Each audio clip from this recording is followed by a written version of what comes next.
ito dito naman tayo sir, testing ng inyong magazine. So sir, susubukan.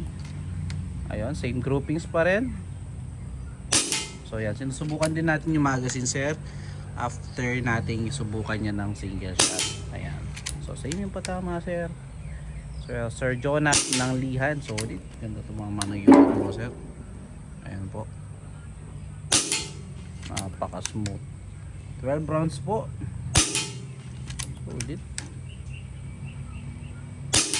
Grabe sir. So salamat Sir Jonas. Sayang po yung unit no? Grabe. Napaka-quality. Napaka-quality din po naman tumama. Ayun po.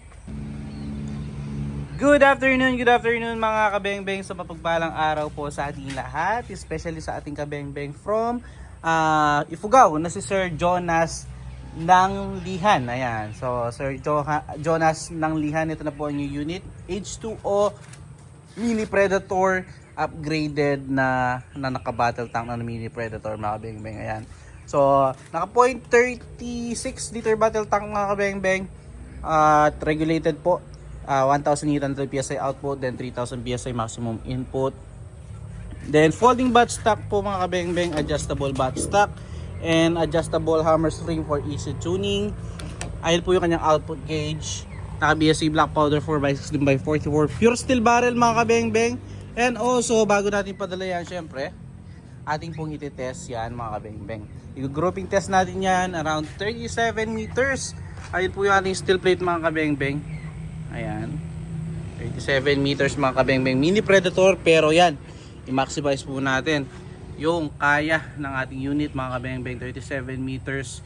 Grouping test natin using Astro 18 pellets po, unresized and sorted straight from the box ng mga bala.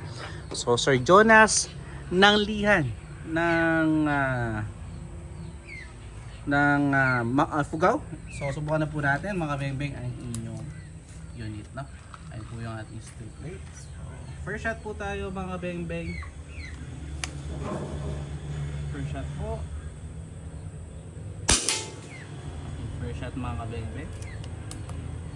Second shot, so zeroing muna tayo, no? Second shot po. Okay, ito pellet mga kabeng-beng. Pangatlo.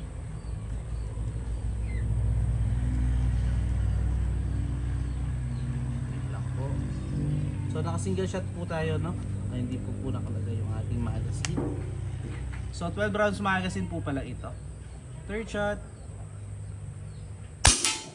Grabe yun sir, ganda tumama po. Pangatlo, pang-apat.